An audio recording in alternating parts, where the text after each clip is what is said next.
They called him dangerous. The red tag on his kennel said, "Unfit for service. Do not approach." He was the kind of dog no one dared to look at twice. The kind whose name was whispered like a warning. Rex. Once he was a legend, a police K9 who ran into danger without hesitation. But one mission went wrong. His handler didn't make it home, and Rex never forgave himself. He stopped trusting, stopped eating, stopped living. And then came Lila, 6 years old, blind since birth, with a smile that could quiet any storm. When she walked into that rescue center, everyone warned her to stay away. "Sweetheart, he's dangerous," they said. But she didn't listen. She tilted her head toward the sound of his growl and said softly, "He just sounds scared to me." What happened next would change both their lives and prove that sometimes love doesn't need eyes to see. The rain had been falling since morning, slow and relentless, washing the color out of the sky.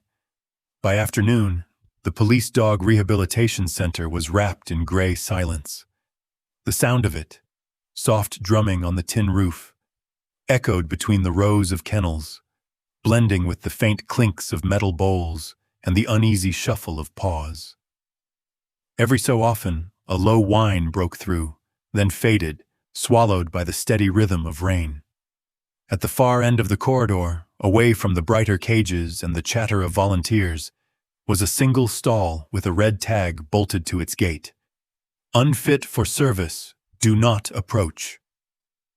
The letters were thick, uneven, as if someone had pressed them harder than necessary, an unspoken warning to everyone who entered. Behind those bars lay Rex. Once he'd been a legend, the kind of K9 every officer wanted by their side. Disciplined, fearless, sharp as steel. His name had been spoken with pride at briefings, his record unmatched. But that was before the raid, before the explosion of gunfire and smoke.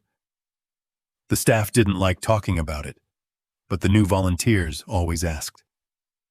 "What happened to him?" they'd whisper, glancing toward the dark kennel at the end of the hall. And the senior trainer, old Mr. Hayes, would shake his head with the heaviness of someone who had seen too many ghosts. "He lost his partner," Hayes would say quietly. "Didn't take it well." The truth was uglier. Rex hadn't just lost his partner, he'd watched him fall. The flashbacks came without warning. 1 second, the dog would be pacing, breathing hard. The next, he'd be back in the smoke, the air thick with shouting and the crack of gunfire. He could still smell it. Blood, gasoline, the sharp sting of fear. His handler's voice cutting through the chaos. "Go, Rex, go!" followed by a scream that never truly left his ears. Now, in the safety of the kennel, Rex still carried that moment inside him like a wound that wouldn't heal. He paced the concrete floor until his nails clicked sharp and quick. When a uniformed officer passed, his body stiffened, teeth bared. When a metal door slammed, he flinched as though shot. His food often went untouched. The world, once his battleground, had become a cage too small for his grief. Late in the afternoon, a young volunteer named Sarah appeared at the door of his stall, a bowl of fresh food trembling in her hands. She was new, hopeful, gentle, and not yet accustomed to the ghosts that walked these halls. "Should I try feeding him?" she asked. Hayes, who had been mopping near the entrance, looked up sharply. "Not him," he said. "Leave the bowl at the edge." "But he hasn't eaten all day." "Exactly. Leave it there." She hesitated, eyes darting toward the kennel. In the dim light, she could just make out the shape of the dog. Massive shoulders, coat dark as midnight, eyes glinting faintly like embers in the gloom. He was lying down, but something in his stillness made her heart skip. "I'll just slide it closer," she murmured. "Don't." The sound came before he finished the word. a guttural snarl that sliced through the corridor. The bowl clattered to the floor. Sarah stumbled back, the handle of the mop clanging to the ground. Behind the bars, Rex's body was a coiled spring of muscle, his teeth flashing white in the half-light. For a long moment, no one moved. Then, as quickly as it began, he backed into the shadows, growling low, the sound like thunder rolling in his chest. Hayes picked up the fallen mop and sighed. "You can't help what's broken if it doesn't want help," he said softly. "Go on. Finish the other kennels." Sarah nodded, shaken. But as she turned away, she couldn't help glancing back. In the darkness, she thought she saw his tail twitch once, barely. A flicker. Something small, uncertain, but there. Outside, lightning flashed, a sharp crack followed by the boom of thunder. The entire building seemed to flinch. In his cage, Rex's breathing quickened. His muscles locked, and the flashbacks came rushing back. Sirens, shouting, smoke, the sound of boots on gravel. Then that voice again, his partner's voice, cutting through the chaos. "Go, Rex! Go!" He barked once, loud enough to shake the gate. His claws scraped the floor as he turned in tight circles, panting, eyes wide with terror. The staff nearby froze, unsure whether to help or hide.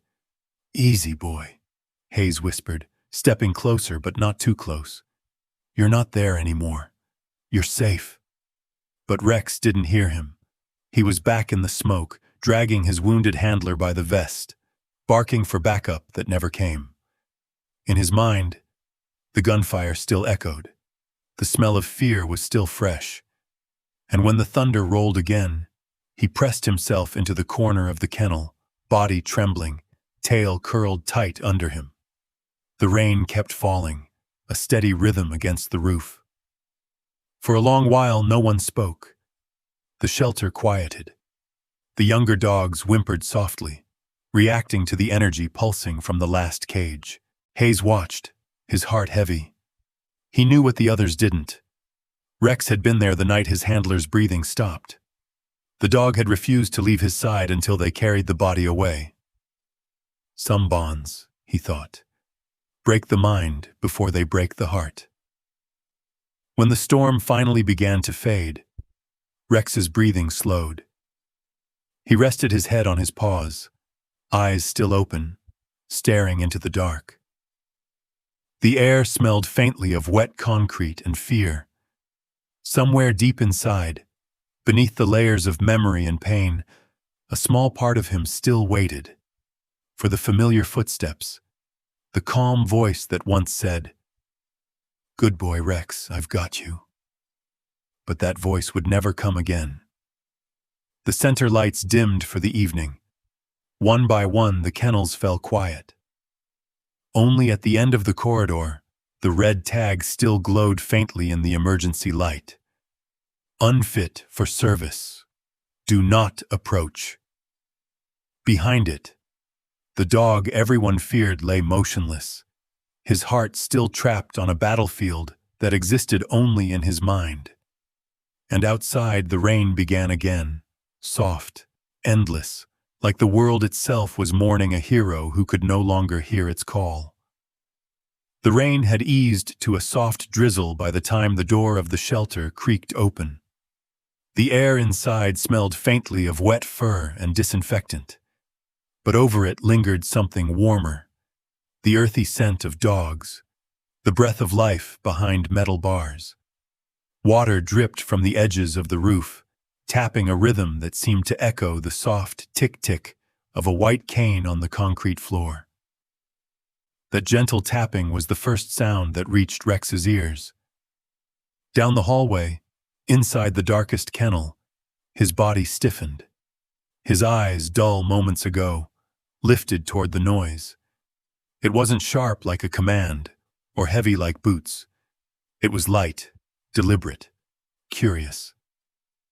Something about it stirred him, though he didn't know why. At the entrance, a little girl stepped through the door. 6 years old, small for her age, her pale raincoat too big for her thin shoulders. In one hand she clutched her mother's fingers, and in the other, her white cane tapped softly, searching for the edges of the floor. Her name was Lila. "Good afternoon," her mother said gently to the volunteer at the desk. "We called earlier. I thought maybe Lila could meet some of your therapy dogs today." The volunteer smiled kindly, lowering her voice as though not to startle the child. "Of course. We have a few calm ones, gentle, friendly, perfect for sensory sessions." Lila tilted her head, her sightless eyes blinking at the air. "Are there many dogs here?" she asked, her voice curious, hopeful. "Oh yes, sweetheart," her mother replied. "Lots of good dogs waiting for homes." Lila smiled. "I like the way they sound. Happy." As they walked down the corridor, the dogs perked up one by one. Some wagged their tails against the metal bars. Others barked playfully, noses pressing to the gate. The sounds surrounded Lila, panting, tails thumping, claws clicking.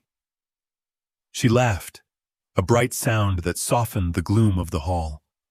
The volunteers adored moments like this, a child's laughter echoing through a place built on heartbreak. But the further they went, the quieter it became.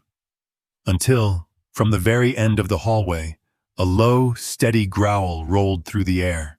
It wasn't loud, but it carried weight, a warning wrapped in sorrow. Lila stopped. Her cane hovered mid-tap. "Mom," she whispered. "Who's that?"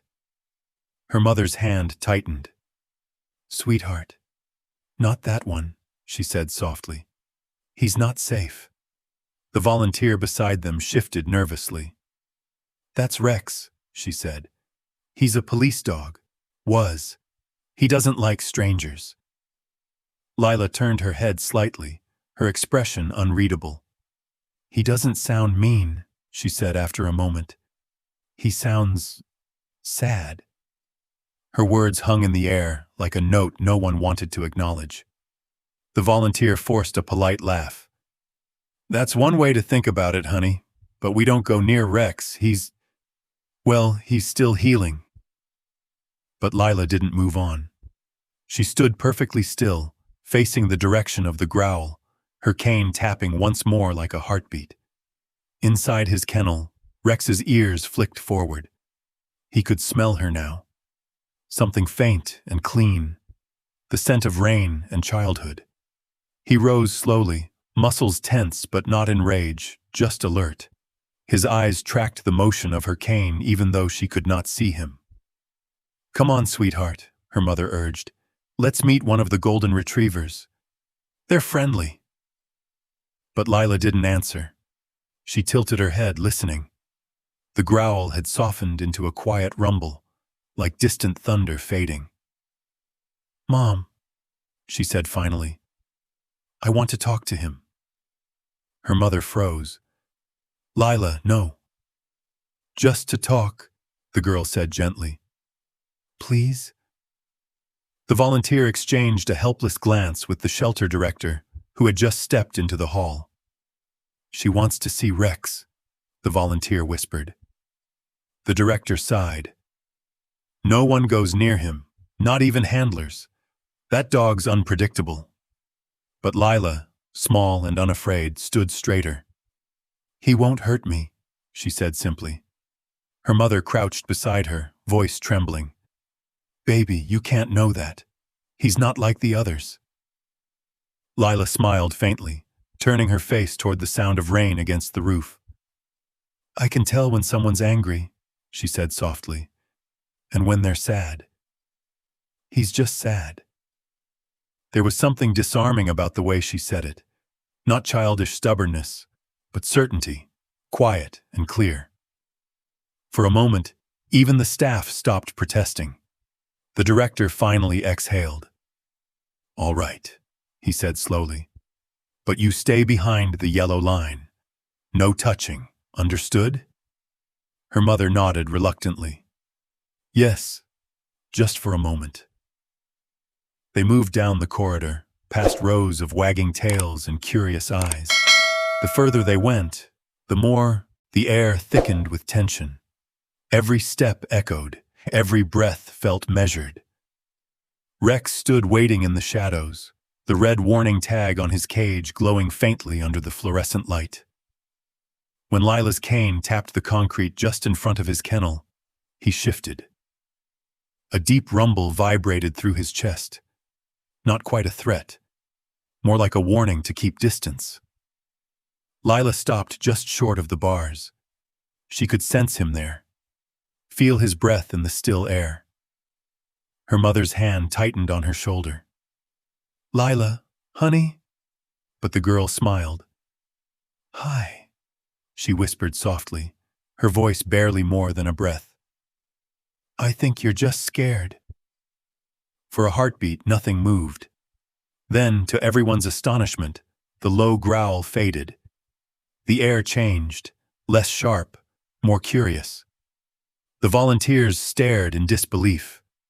Rex's ears twitched. He tilted his head, studying the strange little human who stood without fear in front of his cage. He'd seen hundreds of people pass by, all carrying the same scent: anxiety, caution, avoidance. But this one smelled different. She didn't flinch. She didn't command. She simply spoke. Outside, thunder rumbled again, distant and low.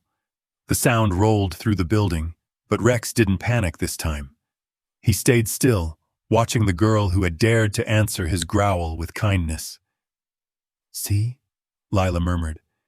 "You're not angry. You're lonely." Her mother's voice broke the silence, trembling. "Lila, that's enough." But before they could move her away, Rex took a single step closer to the gate, just enough for the light to catch his scar, the old mark of his past life. The sight made the staff gasp. The moment hung suspended, fragile as glass. Lila tilted her face toward him one last time and whispered, "It's okay." And for the first time in months, the dog, known only for his rage, said nothing at all. He just listened. The rain outside deepened to a steady murmur. The world seemed to hold its breath. The volunteers waited for a snarl that never came. In the long quiet that followed, the only sound was the gentle tap of Lila's cane as her mother guided her away. And from behind the bars, Rex watched her go, his growl gone, his eyes awake for the first time in a very long while. The afternoon light crept through the shelter's narrow windows, slicing into thin golden beams that glimmered across the floor. Dust floated through the air like slow-moving snow. The kennels, lined in two quiet rows, smelled of metal and damp straw. Every now and then, a dog barked softly, a hollow echo that disappeared into silence again. Down the corridor, the sound of cautious footsteps approached. The faint tap of Lila's white cane marked each step like a soft drumbeat. Her mother's hand rested on her shoulder, guiding her forward with trembling fingers. Behind them, two staff members trailed nervously, whispering. "Are you sure this is a good idea?" one murmured. The other, an older trainer, shook his head. "No, but that girl, she's not afraid. And he listens to her." Rex stood at the end of the hall in his usual place, motionless in the half-light. The red sign on his kennel glowed dimly. The words "Do not approach," a constant reminder of what he had become. His ears flicked toward the sound of their approach, muscles tightening under his coat. He could smell her again. The faint trace of childlike innocence, soap, rain, and something faintly sweet. It stirred something in him that wasn't anger, not yet, but not peace either. Lila stopped just short of the yellow line. "Here?" she asked quietly. "Yes," her mother said, her voice quivering. "Right here, honey. That's close enough." But Lila took one small step forward. The staff exchanged anxious glances. "Careful, please," the older trainer warned. "He's unpredictable." Lila nodded, her expression calm. I'll be careful. She tilted her face toward the bars. Hi again, she said softly, her voice carrying like a feather through the still air.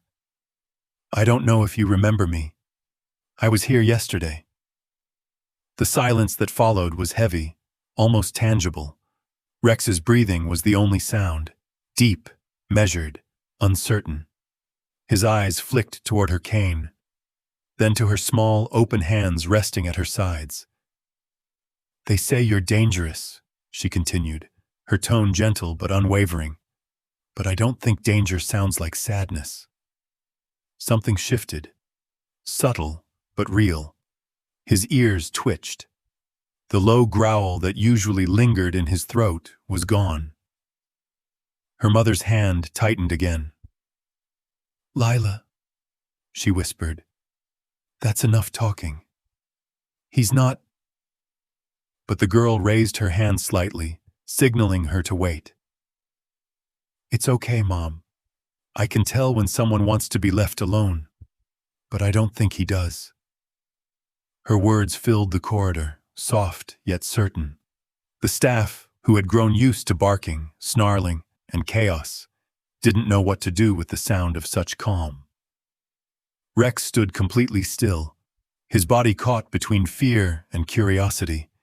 He'd never heard a human speak to him like that. Not since his handler. Commands, shouts, whistles, orders, those he understood. But this? This was something else. A voice without demand. Lila shifted her cane and took another step closer until she could hear his breath clearly, heavy, rhythmic, carrying the faint rattle of an old scar. You breathe fast when I talk, she said quietly. You're nervous, huh? That's okay. So am I. The corner of her mouth lifted in a tiny, knowing smile. Her mother started to protest again, but the trainer put a hand on her shoulder. Let her, he whispered. Look at him. Rex's posture had changed. His tail, which had been stiff and low, lowered even further, not in submission, but release. His muscles eased. His ears twitched toward her voice, like he was trying to memorize its direction. Do you miss him? Lila asked suddenly. The adults froze. She continued. Your friend, the one who used to talk to you all the time. You miss him, don't you? Rex's head tilted slightly, his gaze fixed on her as if he understood. For the first time, his claws didn't scrape against the concrete. He didn't pace. He simply stood there, breathing in the rhythm of her words. The rain outside had stopped. Only the distant dripping from the roof gutter broke the silence. The sunlight slanted deeper now, cutting across the floor, illuminating the dust and the child, who spoke as if the world couldn't frighten her. I can't see you, she said softly, but I can hear how you sound. And you don't sound mean, Rex. You sound like someone who's trying not to cry. The trainer swallowed hard. He'd spent years with hardened officers, but this 6-year-old's words pierced deeper than any debrief. Rex lowered his head. His breath hitched, a small, almost inaudible whine escaping his throat. Lila smiled, her face lighting up with a warmth that didn't belong in this cold place. See, I knew you weren't bad. Her mother's voice cracked. Lila, honey, I think we should go now. Lila hesitated, then nodded. Okay. But she didn't move yet. Instead, she whispered one more thing, her tone so soft that only Rex could truly hear it. I'll come back tomorrow, okay? You don't have to talk. I'll do the talking. You can just listen. For a long moment, neither of them moved. Rex's breathing slowed.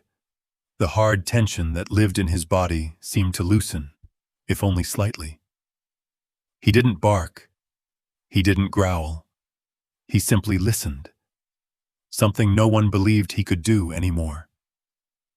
As Lila turned to leave, her cane tapped lightly along the floor. Each sound faded down the corridor, until there was nothing left but the quiet hum of the shelter. Rex stayed where he was, head lowered, eyes fixed on the space where she had stood. The red sign still hung on his cage, bold and final. Yet, for the first time, it felt like it didn't belong to him anymore. The trainer leaned against the wall, exhaling a breath he hadn't realized he was holding. "Well, I'll be damned," he muttered under his breath. The kid made him listen. Her mother turned once more before stepping outside, the sunlight catching in her tear-filled eyes. At the far end of the hall, Rex lifted his head toward the sound of the closing door. The echoes faded slowly, leaving behind a silence that no longer felt like isolation, but waiting.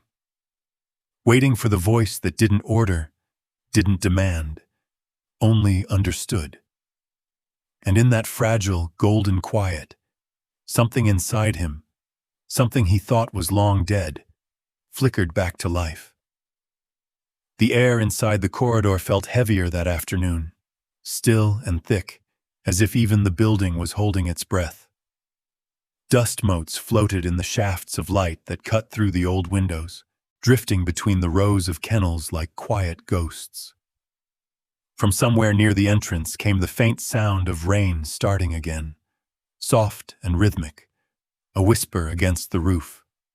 Rex stood at the back of his kennel, silent but alert. His dark eyes followed every movement in the corridor. He knew that sound, the gentle tap of the cane, long before the humans appeared. That sound had come before, small, careful, steady. It belonged to the girl who didn't smell of fear. Lila stopped just short of his cage, her mother's hand hovering protectively near her shoulder. Behind them, 2 volunteers stood rigid, their eyes fixed on the red warning sign bolted to the bars. The older trainer, Hayes, kept his voice low but firm. "Remember, stay behind the yellow line. Don't reach out." But Lila wasn't listening to him, her head tilted slightly, as though she could hear something no one else could. A rhythm, a breath, a heartbeat behind the metal. Her small hands tightened around her cane, then slowly, she set it aside. "Hi," she said softly, her voice a fragile thread of sound in the quiet hall. "It's me again. I told you I'd come back." Rex's ears twitched. His muscles tensed beneath his coat. But he didn't growl. His gaze locked on her, the tiny human who dared to stand so close without trembling. She took a small step forward, and her mother's voice cracked. "Lila, please, stop right there." Lila smiled faintly. "It's okay, Mom. He won't hurt me." Her mother's hand hovered mid-air, shaking, torn between trust and terror.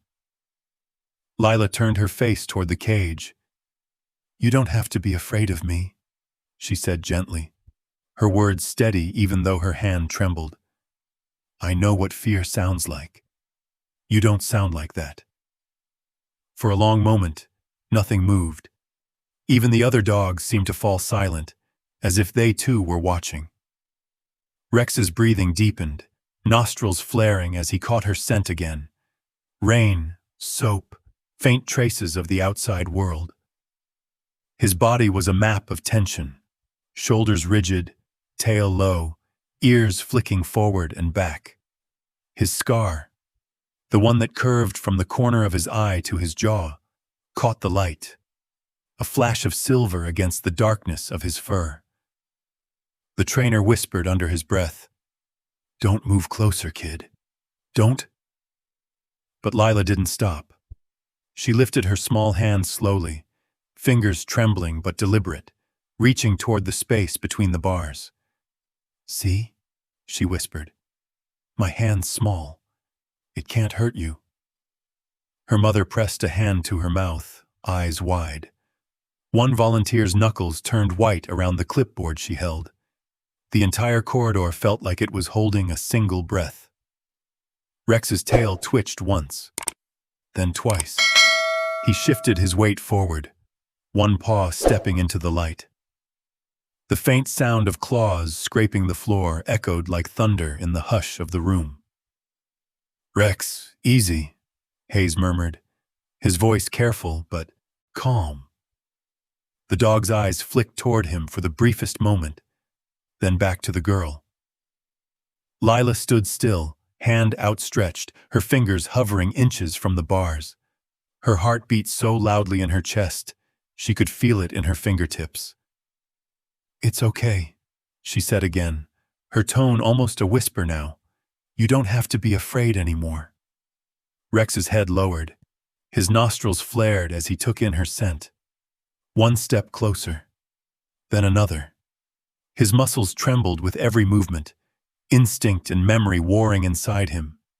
The smell of gunpowder, of blood, of shouting flashed through his mind, ghosts of the day he'd failed the man he loved most. But this time, the voice in front of him wasn't shouting. It wasn't commanding. It was soft, like the wind after a storm. He paused, so close now that she could feel his breath, warm and uneven, against her fingertips. Then, very slowly, he leaned forward and pressed his nose to her hand. No one spoke. A single tear slid down the volunteer's cheek. The trainer's jaw tightened, his throat working as he swallowed back emotion. Lila let out a shaky laugh, the sound trembling between joy and disbelief. "See?" she said softly. "You're not bad. You just forgot how to trust." Rex's nose lingered against her skin, breathing in the scent of rain and innocence. His tail moved once, the faintest wag, uncertain but real. Then, as if something inside him finally broke free, he rested his head against the bars. Without thinking, Lila pressed her palm gently to his forehead. Her hand was small, barely covering the scar that had scared so many away. The warmth of her touch was electric, strange, alien, and healing all at once. A whimper escaped Rex's throat, low and raw.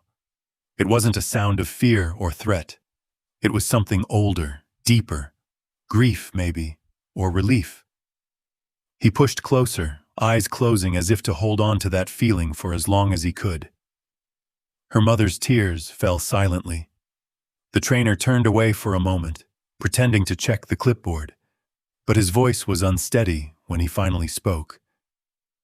"He's never let anyone touch him before," he whispered. Lila smiled through the bars, her fingers still sifting against Rex's fur. "Maybe no one ever asked," she said simply. For a while there was only the sound of their breathing, slow, even, shared.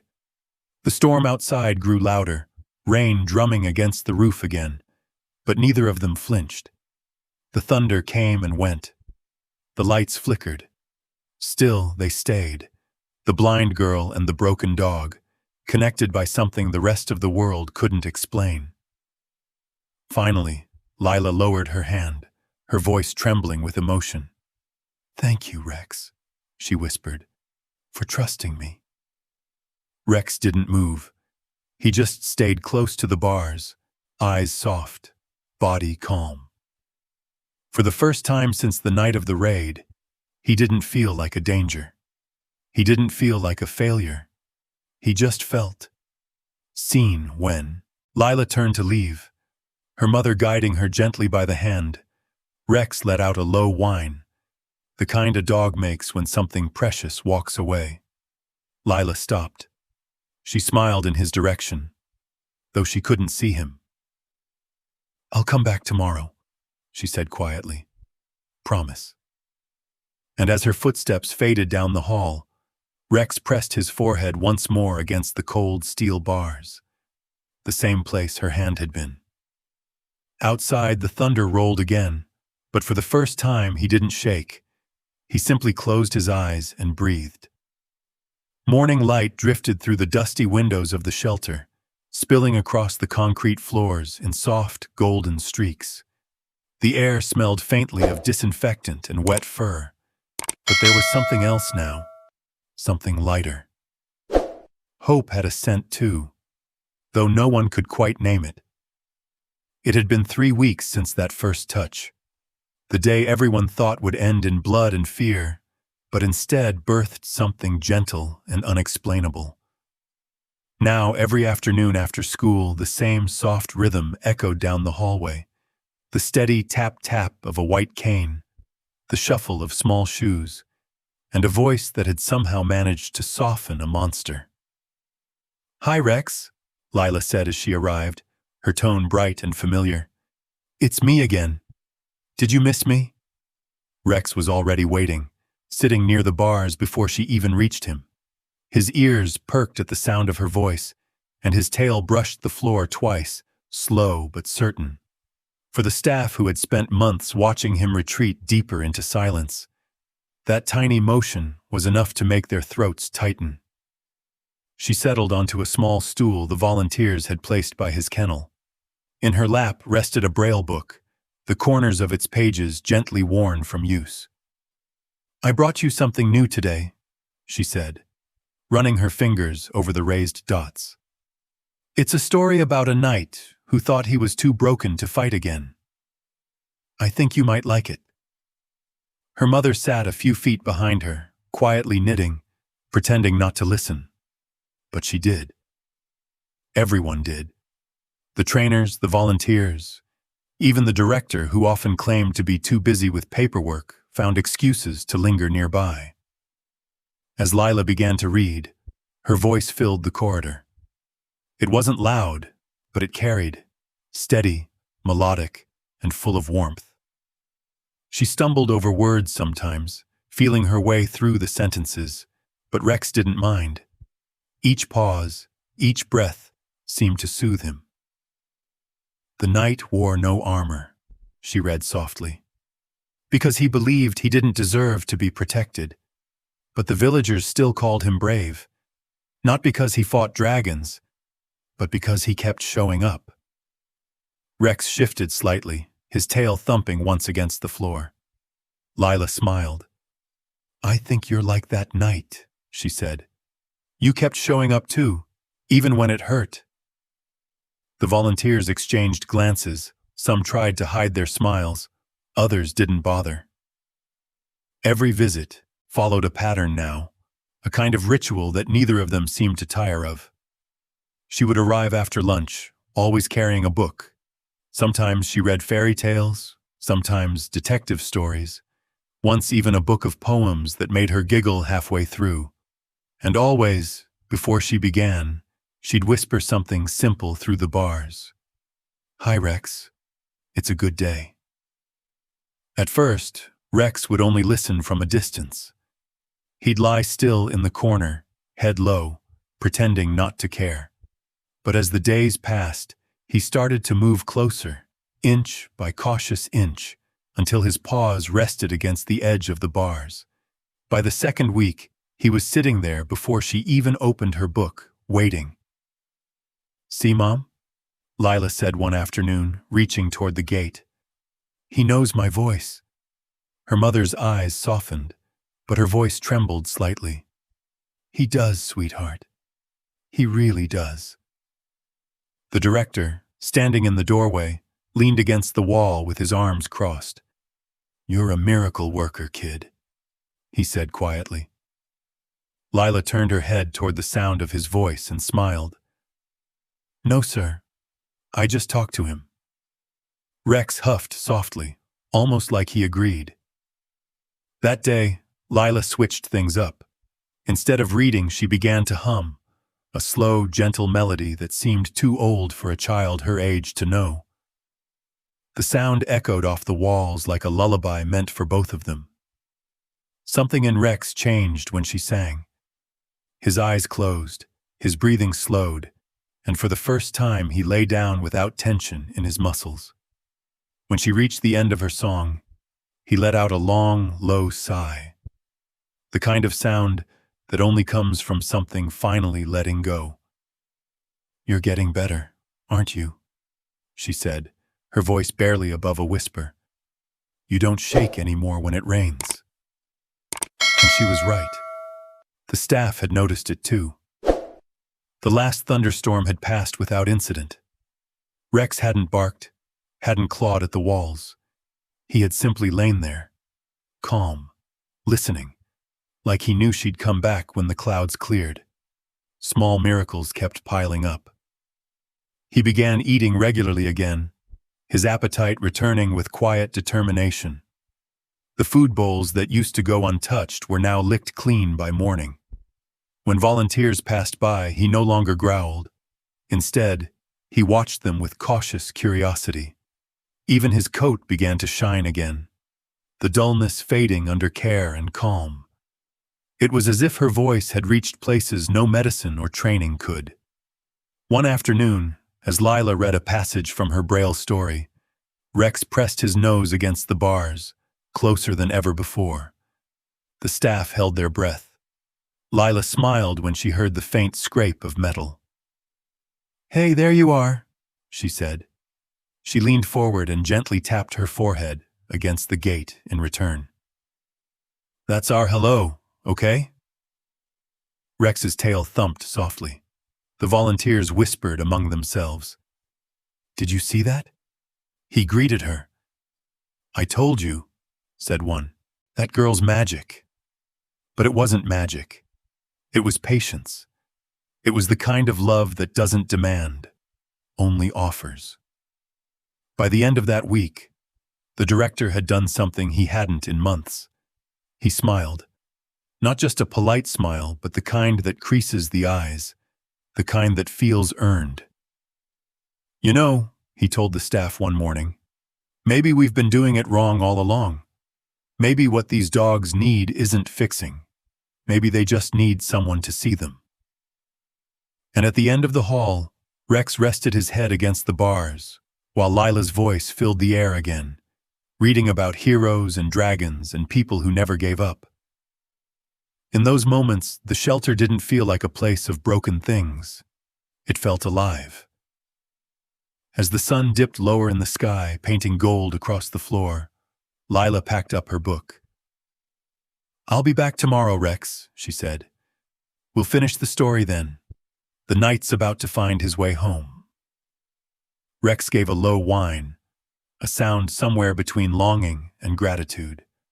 Lila reached out one last time, her small fingers brushing the cool metal. "Good boy," she whispered. When she left, the corridor remained silent except for the faint scrape of Rex's tail against the floor. Slow, gentle, content. The director watched from the doorway, eyes glistening. "The miracle girl," he murmured. No one argued, because for the first time in a very long time, hope had found a routine. The afternoon started like any other, quiet, warm light spilling across the shelter floor, the rhythmic tap-tap of Lila's cane echoing softly down the corridor. The dogs stirred lazily in their kennels, their tails thumping in recognition of the little girl whose voice had become the sound of calm. Rex lay near the front of his cage, head resting on his paws, eyes half closed as Lila read to him from her Braille book. "The knight stood before the dragon," she said, her tone dramatic and playful. "And though the ground shook and smoke filled the air, he didn't run.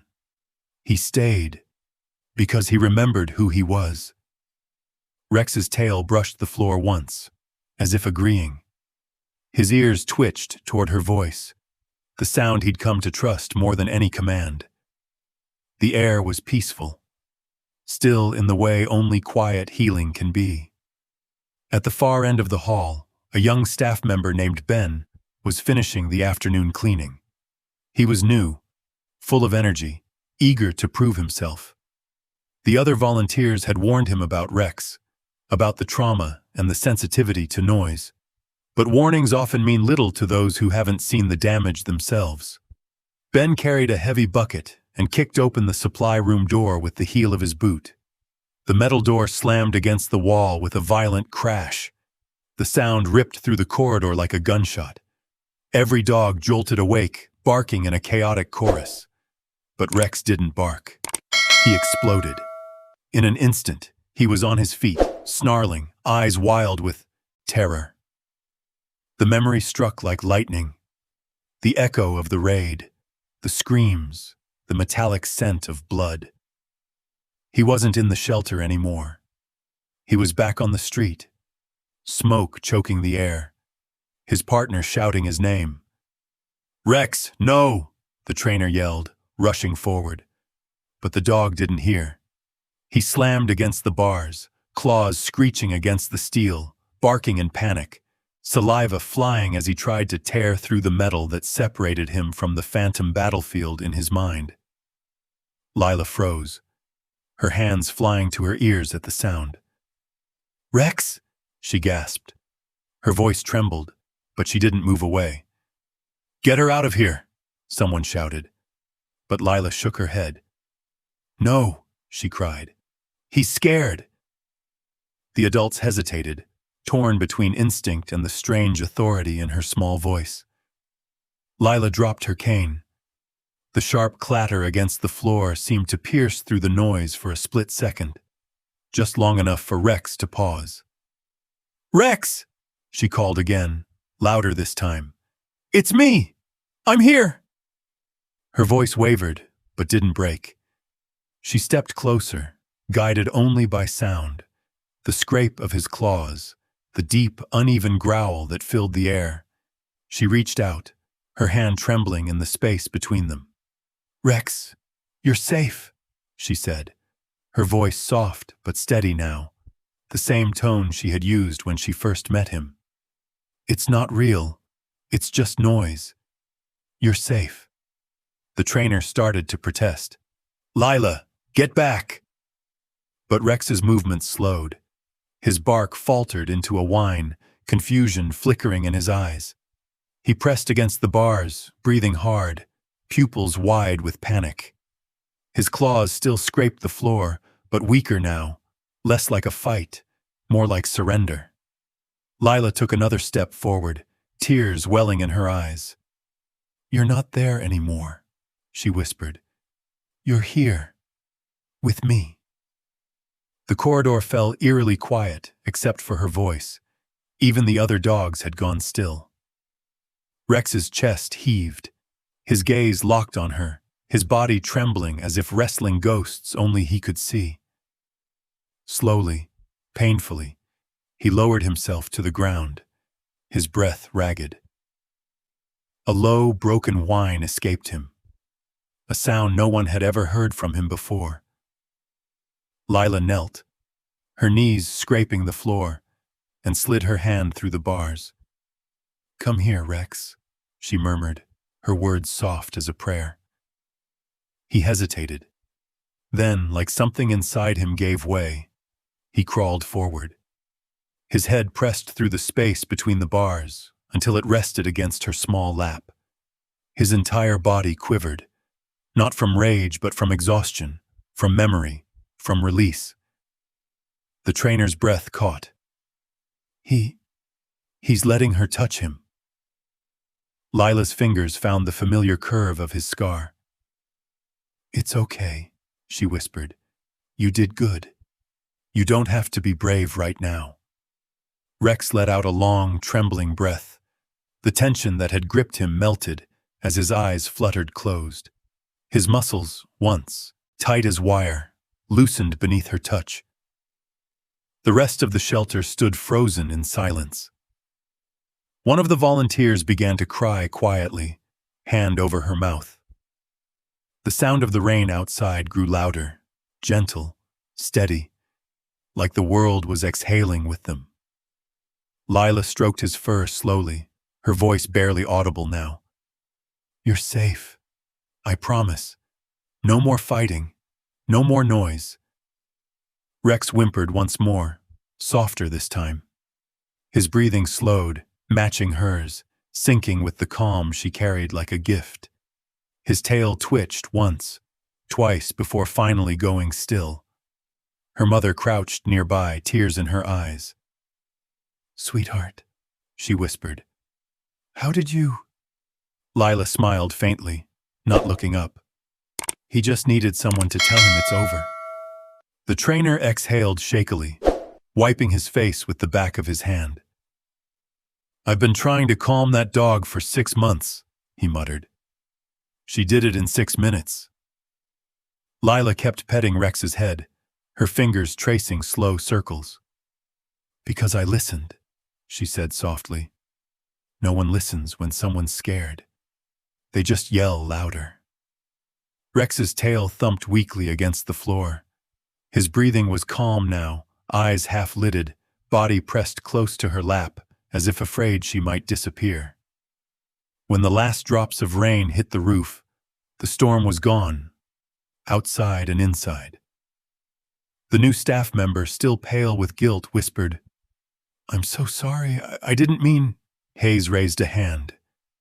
"You didn't know," he said gently, "but now you've seen what fear looks like, and what love can do to it." Lila smiled, her hand still resting on Rex's head. "It's not fear anymore," she said softly. "It's memory, and memories can learn to be quiet." The room stayed silent, except for the slow, steady rhythm of Rex's breathing, a heartbeat of calm after the storm. In that fragile stillness, the volunteers exchanged glances that needed no words. The dangerous K9, the one marked unfit for service, had just chosen peace, and the little blind girl who couldn't see his scars had somehow seen straight through them. The morning sun hung low over the shelter courtyard, painting everything in a soft, forgiving gold. The air was cool, damp with dew, carrying the faint scent of rain from the night before. For once, the shelter was silent. No barking, no chatter, no clinking of metal bowls. Just anticipation, thick, fragile, and trembling like the breath before a prayer. The staff had gathered in a loose circle, their eyes all drawn toward the far end of the courtyard, to the kennel that for months no one had dared to open. The red warning sign still hung there, though the edges were faded now, the bold words dulled by time and weather. "Unfit for service. Do not approach." The director stood near the gate, his clipboard forgotten in one hand. He took a deep breath, eyes scanning the team. "All right," he said quietly. "We're testing him today. No, muzzle." A few of the staff exchanged uneasy looks. One volunteer whispered, "Are we sure he's ready?" The director hesitated before answering, his voice rough. "He's as ready as we'll ever be." At the far end of the courtyard, Lila sat in her small wheelchair, hands folded neatly in her lap. The sunlight caught the edges of her hair, turning it into a soft halo of gold. Her mother stood behind her, pale and nervous, but silent. Everyone knew this moment wouldn't be possible without the little girl, the child who'd somehow tamed a storm no one else could touch.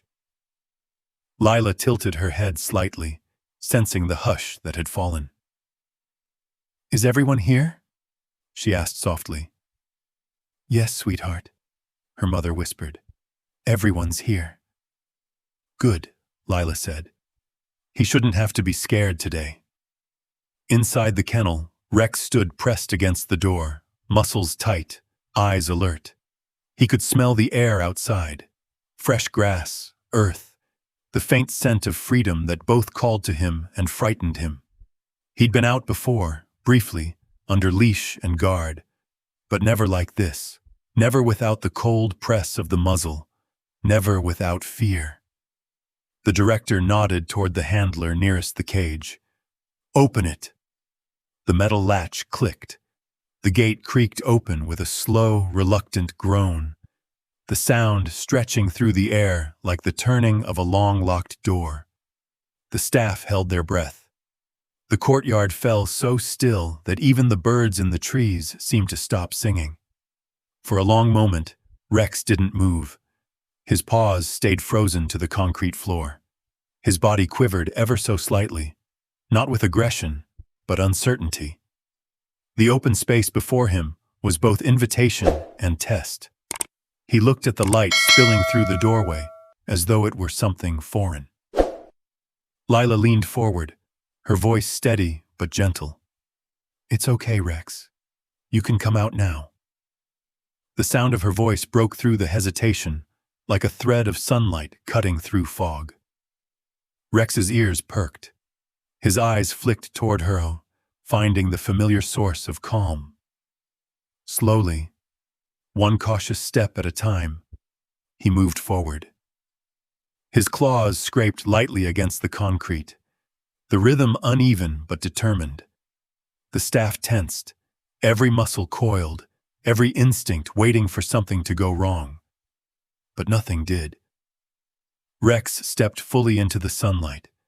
It hit his coat in a shimmer of gold and black, highlighting the old scars that no longer looked like marks of failure, but proof of survival. His nose twitched as he scanned the air, eyes darting across the courtyard, old instincts stirring. The open world was loud in its silence. Every sound, the whisper of wind, the crunch of gravel, was amplified. His tail hung low, uncertain. Then Lila spoke again, her voice soft but sure. "You remember me, don't you?" Rex turned toward her, his ears flattening slightly. For a moment he hesitated, and then, as if drawn by gravity itself, he began to walk. Each step seemed to echo louder than the last. The volunteers held their breath, hands pressed to their chests.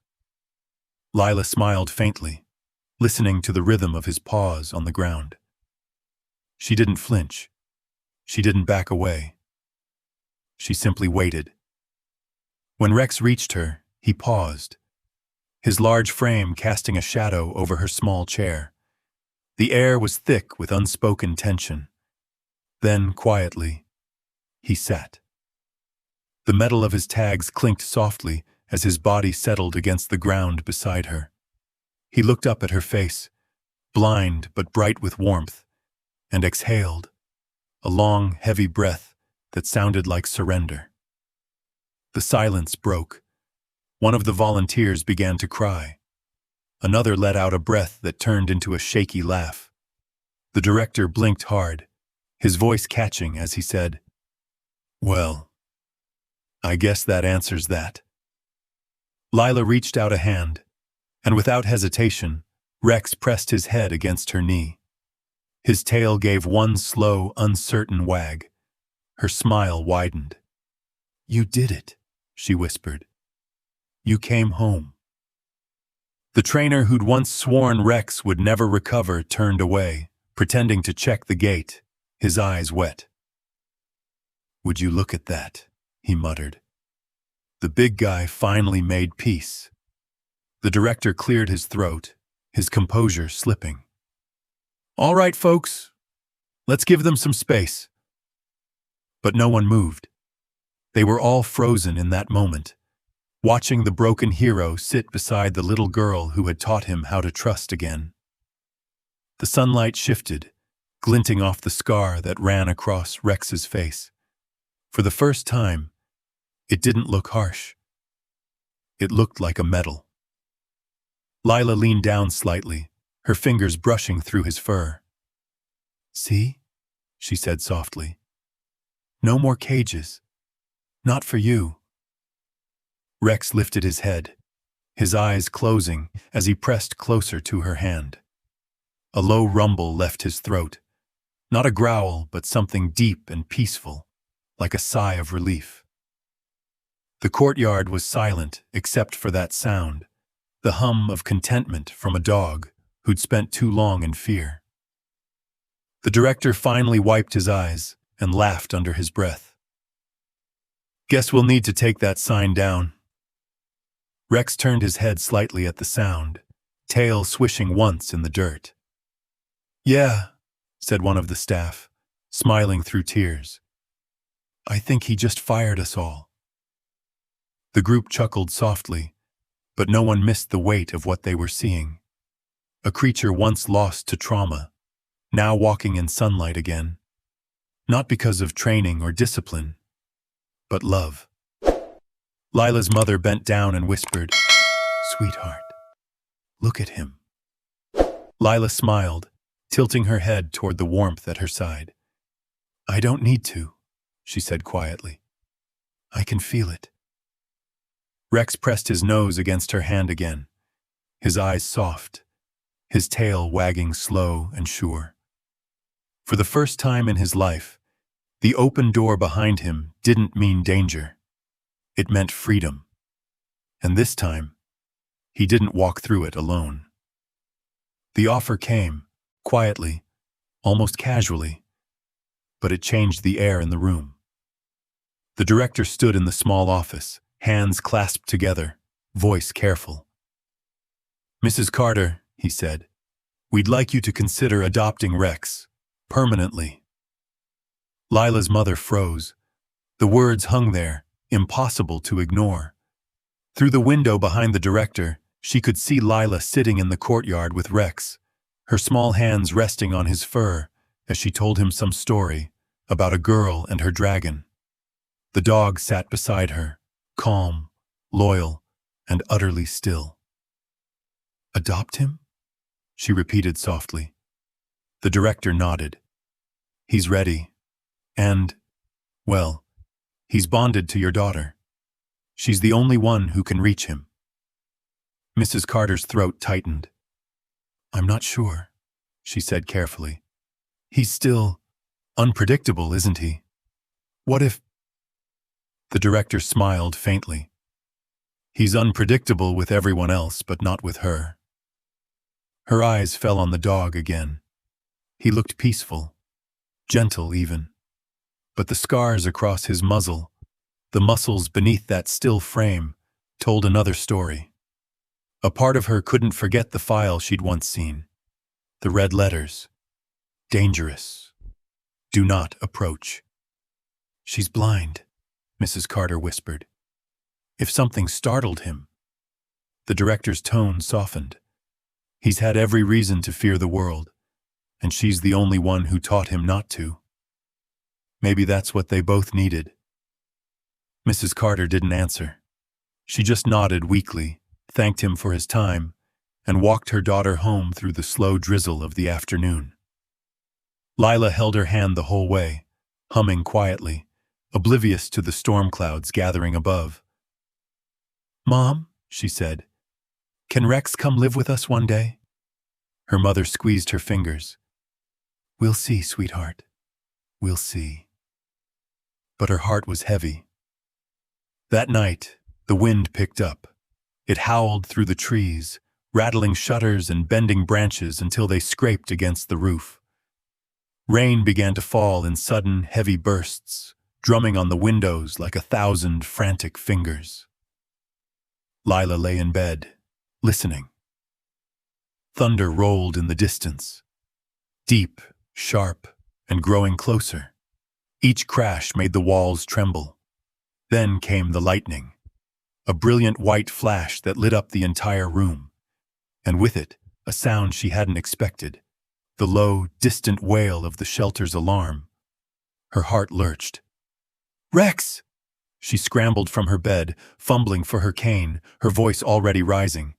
"Mom! Mom! The shelter!" Mrs. Carter ran into the hallway, startled. "Lila, what's wrong?" "The alarm," Lila said breathlessly. "Something's wrong. I heard it." Outside, the wind screamed.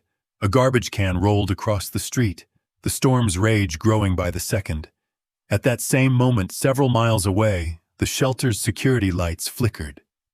The storm had blown open the main gate, and in the chaos, the latch on Rex's kennel door snapped loose. He stood, in the dark, the rain pounding against the tin roof, the air filled with the sharp smell of metal and fear.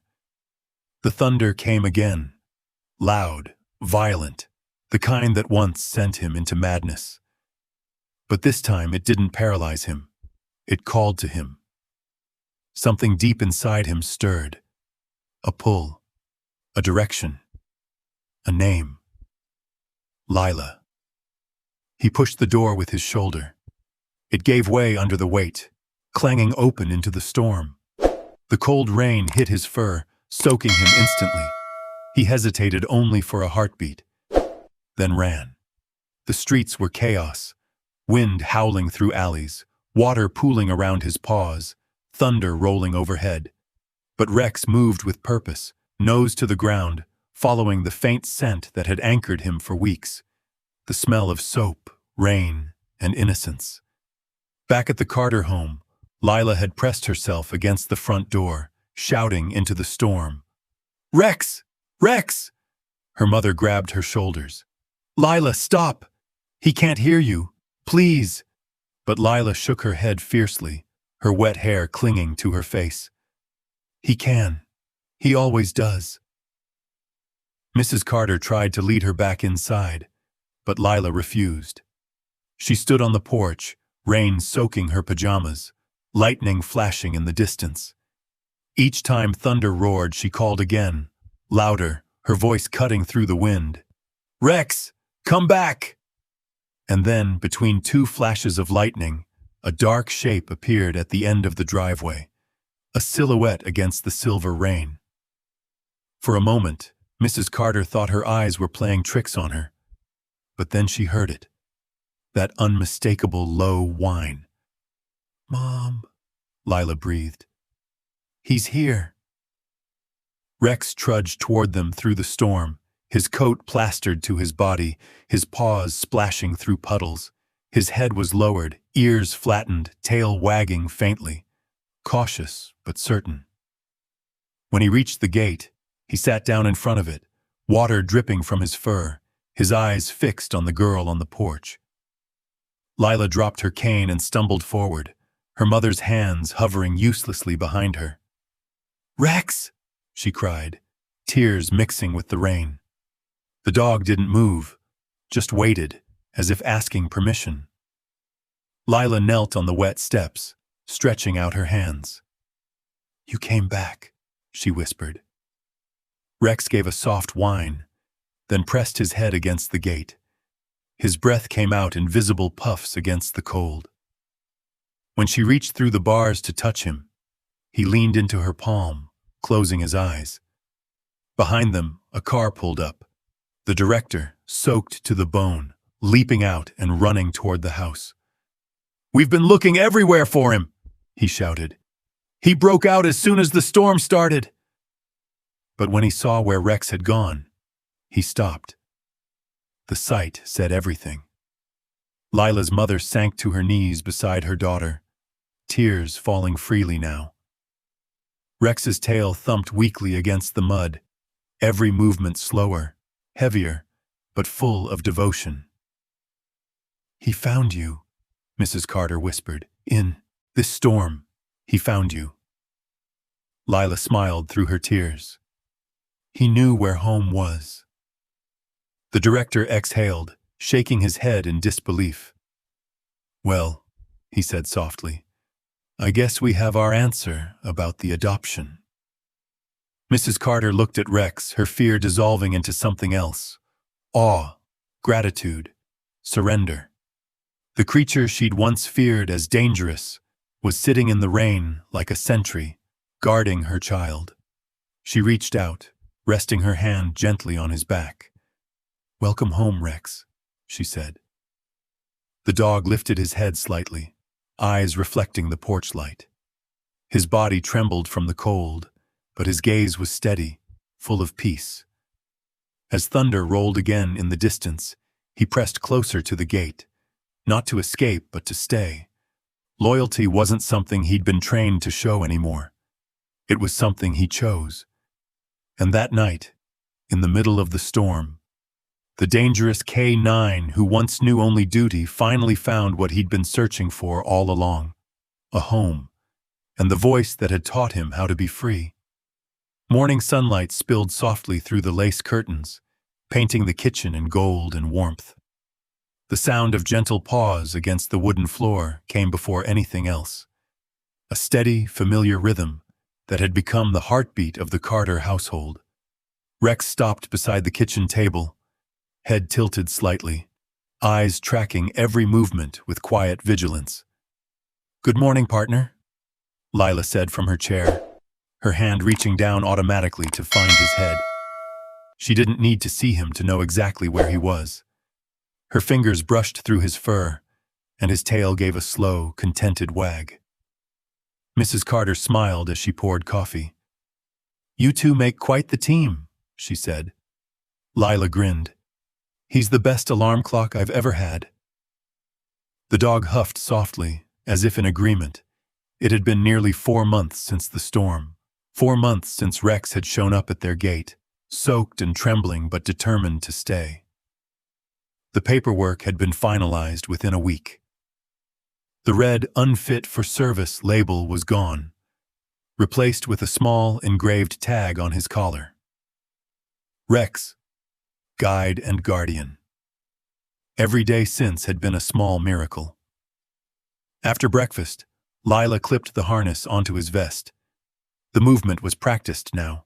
Smooth, sure, almost ceremonial. "Ready?" she asked. Rex's ears perked. He stood tall, posture alert, muscles poised but relaxed. He looked every bit the guardian he'd once been. Only now his mission wasn't about chasing danger. It was about keeping safe the little girl who had saved him. Outside, the morning was fresh, touched with the faint chill of early spring. The streets glistened from last night's rain, and the air smelled of wet earth and blooming jasmine.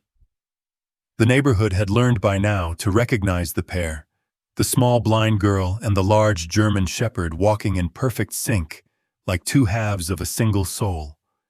Neighbors waved from porches. Some smiled, some wiped at their eyes. "Morning, Lila," called Mr. Jensen, the mailman. "Rex looking sharp as ever." "Morning," Lila replied, her voice bright. Rex gave a polite bark, the kind that sounded like acknowledgement. At every corner, Lila paused, trusting the gentle tug of Rex's lead. He would glance both ways before nudging her knee forward. They crossed the street with perfect rhythm, her cane tapping in time with his steps. Each movement spoke of trust, of patience, of the unspoken language they'd built between them. When they reached the schoolyard, the laughter of children filled the air. Some of the younger kids ran over to greet them. "Hi, Lila," one said. "Hi, Rex." Rex stood calmly, letting small hands pat his back.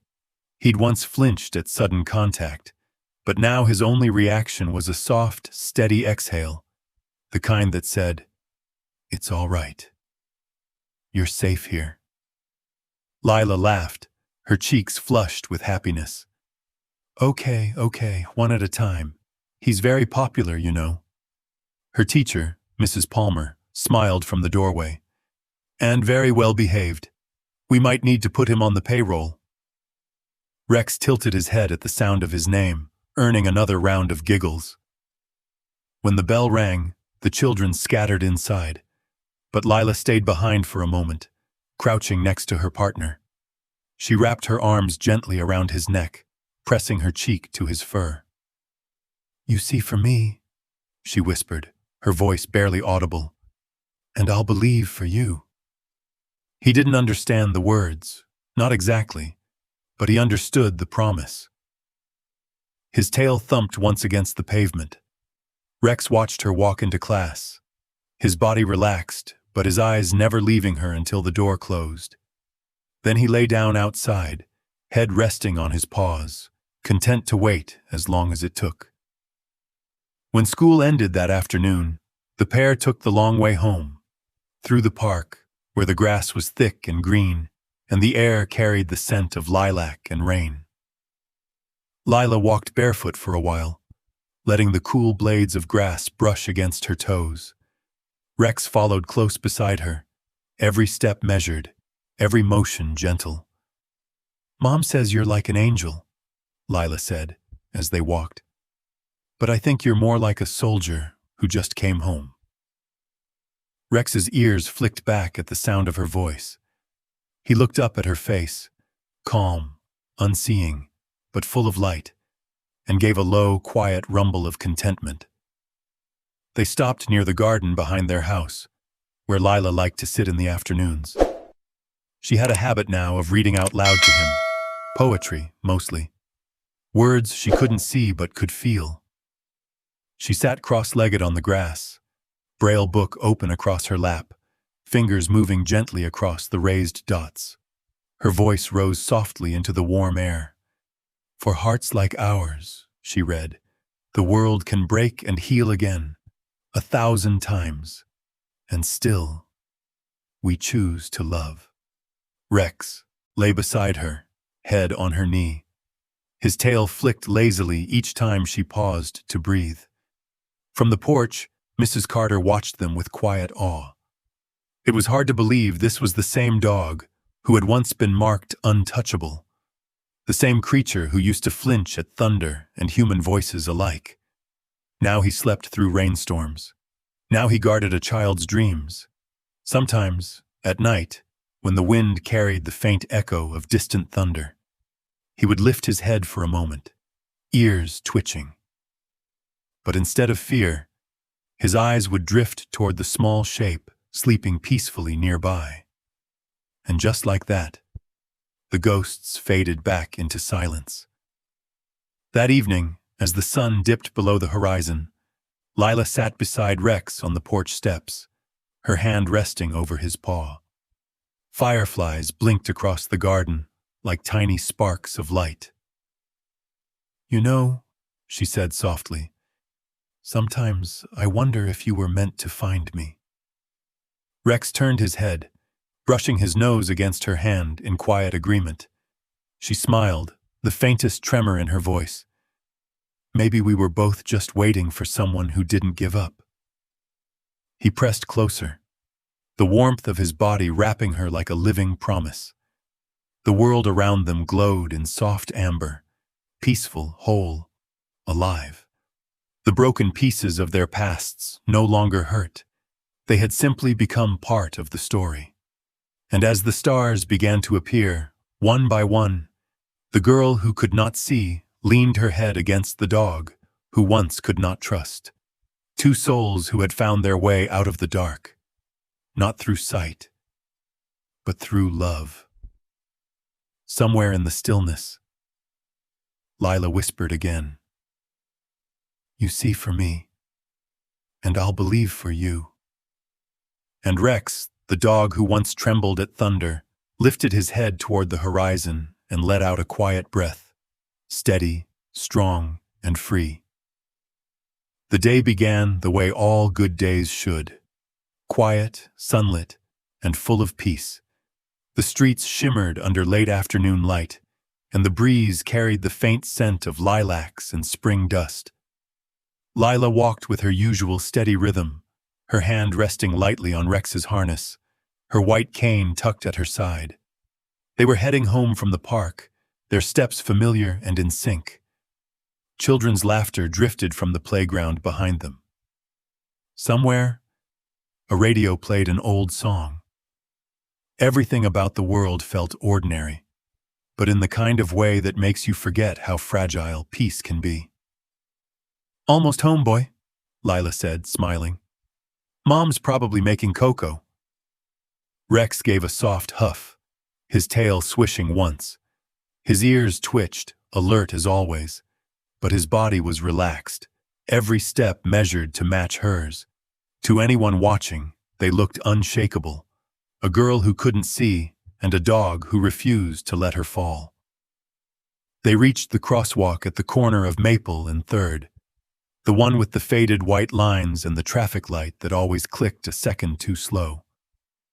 Lila stopped, as she always did, waiting for the sound cue. The city hummed quietly, the rustle of leaves, the faint buzz of passing cars, the ticking of the pedestrian signal. Then came the horn. It blared suddenly, violently, sharp enough to slice through the air like a gunshot. Lila startled. The sound hit her like thunder, ripping through the calm. She stumbled backward, her cane slipping from her grasp, feet tangling in the curb's uneven edge. Rex's instincts flared before thought could catch up. In an instant, he lunged forward, his body twisting between her and the street. Tires screeched. The car swerved, missing them by mere inches. The world seemed to spin. The rush of air, the metallic scream of brakes, the hollow thud of impact against pavement. Then silence. Lila fell to her knees, heart pounding. "Rex!" she cried, reaching blindly through the air. Her hand brushed something wet, warm. Her stomach dropped. "Rex?" He was there, beside her, chest rising and falling fast. His right shoulder was grazed, blood darkening his fur, but his eyes, those deep, steady eyes, were calm. He wasn't shaking. He wasn't afraid. He was watching her, breathing through the pain, waiting. People rushed over, voices blurring together. "Is she okay? Call a vet! Someone get towels!" Lila didn't move. Her trembling hands found his face and she pressed her forehead to his. "You saved me," she whispered, voice breaking. "You saved me again." Rex gave a small whine and licked the tears from her cheek. His tail thumped weakly against the pavement, a soft rhythm that said, "I'm here. I'm okay." The sirens came soon after. Not the harsh kind he once feared, but the steady pulse of help on its way. The vet arrived within minutes, kneeling beside them with gentle efficiency. "He's strong," she said after a quick check. "He's going to be just fine." Lila exhaled a sob that turned into a laugh. She clung to him as the staff lifted him into the van. "I'm right here," she said, her voice a whisper of promise. "I'm not letting go." Hours later, the world had calmed again. The clinic smelled faintly of antiseptic and lavender soap. Rex lay on a soft blanket, his front leg wrapped in gauze, his breathing even. Lila sat beside him, her small fingers tracing patterns along the edge of his paw. "You're still my hero," she said softly. "You always were." He blinked slowly, his tail giving one slow thump, then another. The sound filled the sterile room like a heartbeat. Her mother stood in the doorway, tears glistening in her eyes. "He really did it," she murmured. "He faced it all again. And he didn't break this time." Lila nodded. Because he wasn't alone. That night, back at home, the storm of the day faded into peace. The rain tapped softly on the windows again, as if echoing the rhythm of Rex's breathing. He lay curled on the rug beside Lila's bed, the bandage still clean and white. Lila sat on the floor beside him, wrapped in her blanket, her braille book resting on her knees. "Do you want to hear a story?" she asked, smiling faintly. "It's about a brave knight who got hurt saving someone he loved." Rex shifted, his head resting on her leg, his eyes heavy but content. She ran her fingers over the raised dots, reading aloud in a soft, steady voice. "They called him dangerous once," she read, "because they didn't understand that bravery and fear sometimes live in the same heart. But the girl who knew him best called him something else. She called him home." Her voice faltered, trembling as tears welled in her eyes. She reached down, brushing her fingers over his scar. "They called you dangerous," she whispered, "but I call you mine." Rex lifted his head slightly, licking her hand. Then he sighed, long and slow, before resting his head back down. The lamp on the nightstand cast a soft pool of golden light across the room, catching the lines of his face. The healed scar, the soft fur, the peaceful stillness of a soul finally at rest. Lila leaned back against the bed, exhaustion pulling at her, but her smile remained. You see for me, she murmured sleepily, and I'll believe for you. The words hung in the quiet room, warm and full of truth. Rex's tail gave one final thump before stilling. His breathing slowed, deep and calm. He watched over her as her eyelids fluttered shut, her hand still resting in his fur. Outside, the moonlight spilled across the garden, glowing against the wet earth. Inside, two shadows lay side by side. A girl who saw without eyes, and a dog who loved without fear. And as the world settled into silence, the story closed on a single, enduring truth. Sometimes, it doesn't take sight to see someone's heart. It just takes love brave enough to look deeper. There's something timeless about the bond between a person and their dog. A quiet, wordless kind of love that asks for nothing but trust. Stories like Lila and Rex remind us that sometimes, the ones who have been hurt the most are the ones who love the deepest. German shepherds, especially, carry that loyalty in their bones. They don't just guard our homes, they guard our hearts. If you've ever looked into your dog's eyes and felt that unspoken connection, maybe this is a good time to lean into it a little more.